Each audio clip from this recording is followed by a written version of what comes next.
नेपाल और स्कॉटलैंड के दरमियान दूसरा T20 गेम खेला गया है और बताऊं तो नेपाल पहले टॉस जीतकर फील्डिंग करने का फैसला किया था। जब तक नेपाल बॉलिंग कर रहा था जब तक सब चीज़ ठीक ठाक था और ऐसा लग रहा था कि नेपाल टॉस जीतकर जो फील्डिंग करने का फैसला किया है वो काफ़ी ज़बरदस्त फैसला है और काफ़ी बेहतर नेपाल किया है। मैं बताऊं तो उनको 5 ओवर में 5 विकेट उनका गिरा दिया था स्कॉटलैंड का और ज़बरदस्त तरीके से बॉलिंग देखा जा रहा था नेपाल का।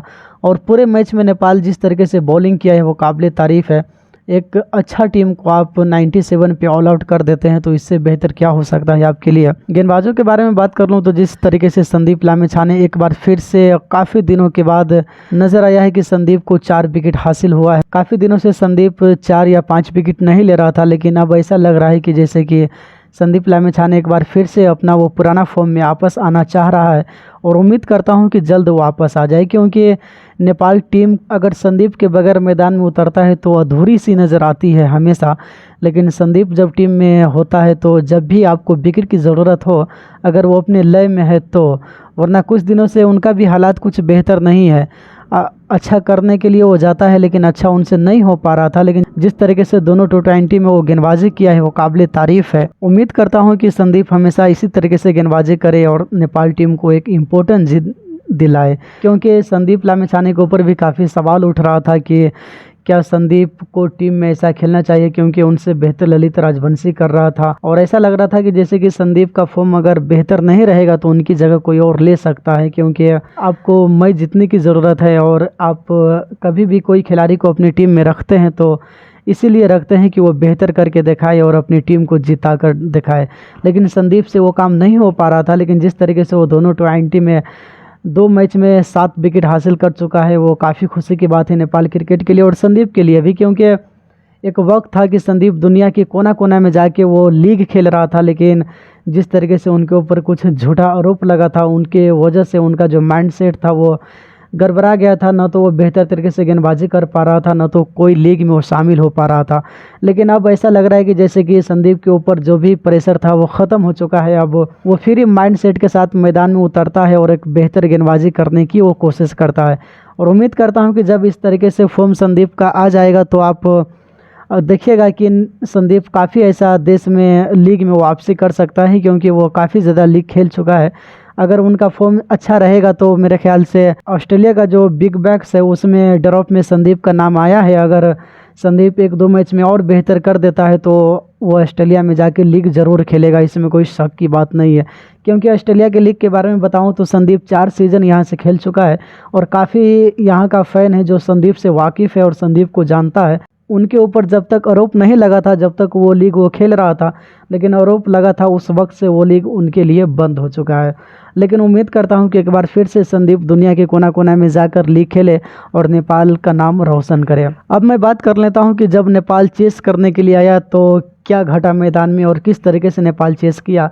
क्या नेपाल इससे बेहतर तरीके से चेस कर सकता था, इससे बेहतर तरीका आजमा सकता था चेस करने के लिए, या फिर यही तरीका ठीक था। पिछले मैच की तरह इस मैच में भी कुशल भुटेल और लोकेश बम आया ओपन करने के लिए, लेकिन लोकेश बम एक बेहतर टर्च में नज़र ज़रूर आ रहा था कि 2 गेंदों पे 2 चौका वो लगा चुका था। इसके बावजूद भी वो तीसरे बॉल पे भी चौका मारने गया, लेकिन पावर प्ले के अंदर जो फील्डर होता है उनके हाथ में वो कैच थमा बैठा। पहला विकेट नेपाल का 21 पे जाके गिरा है। पहला विकेट जब नेपाल का गिरता है तो उसके बाद अनिल शाह आता है बैटिंग करने के लिए, लेकिन अनिल शाह का भी फॉर्म काफ़ी दिनों से कुछ बेहतर नहीं है। मेरे ख्याल से NPL तक उनका फॉर्म ठीक था, लेकिन NPL के बाद जब से वो मैदान में एंट्री किया है जब से वो बेहतर तरीके से नहीं खेल पा रहा है। अगर कोई भी खिलाड़ी इतना फ्लॉप हो रहा है तो आप उनके जगह पे दूसरा को ला सकते हैं। अनिल शाह एक बेहतर खिलाड़ी है और बेहतर तरीके से वो खेलना जानता है, इसमें कोई शक नहीं है।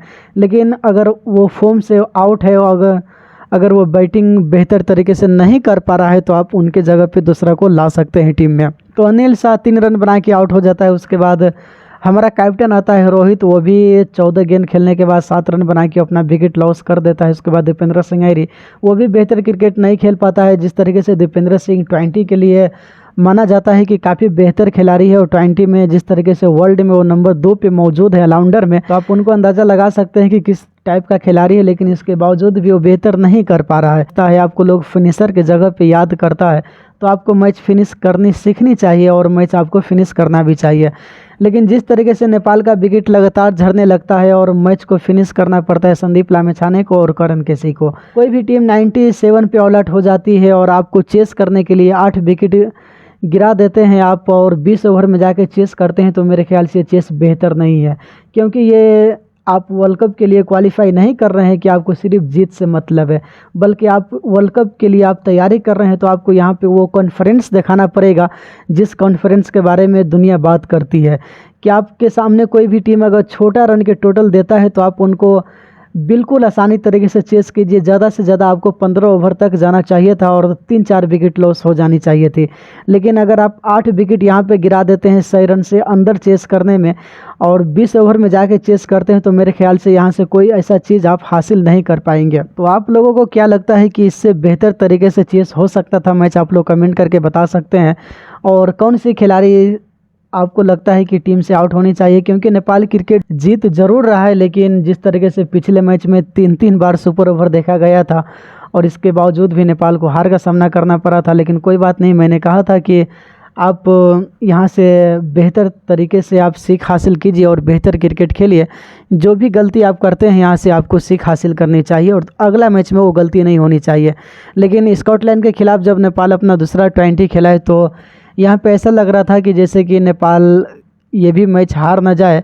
जिस तरीके से विकेट आउट हो रहा था और कुशल भुटेल के अलावा कोई भी बेहतर क्रिकेट नहीं खेल सका। कुशल भुटेल के बारे में बात कर लूँ तो वो कुछ दिनों से वो क्रीज पे ठहरना चाहता है और बेहतर क्रिकेट वो खेलना चाहता है। जिस तरीके से आज भी 35 गेंदों पे वो 30 रन बनाया है, एक इम्पोर्टेंट पारी आप उनको कह सकते हैं। अगर वो शायद क्रीज पे नहीं ठहरता और इतनी ज़्यादा गेंद नहीं लेता तो मेरे ख्याल से नेपाल टीम ऑल आउट हो जाती और एक बार फिर से नेपाल को हार का सामना करना पड़ता। तो कोई बात नहीं, नेपाल जिस तरीके से भी हो आखिर जीत अपने नाम किया है। लेकिन उम्मीद करता हूँ कि जब आइंदा में से आप मैदान में उतरेंगे तो इस तरीके से चेस नहीं होनी चाहिए, बल्कि कोई टीम अगर आपको थोड़ा सा कम रन के टारगेट देता है तो आप उनको आसानी के साथ हासिल कीजिए और बिल्कुल आप कॉन्फिडेंस हासिल करके मैदान में उतरिए बैटिंग करने के लिए और एक तरफा मुकाबले में आप उनको हराइए। तो यही कहना था आज के लिए। तो चलिए आज के लिए इतना ही। हमारा वीडियो अगर आपको अच्छा लगा है तो कमेंट करके लाइक कर दीजिएगा और चैनल को भी सब्सक्राइब करना न भूलिएगा।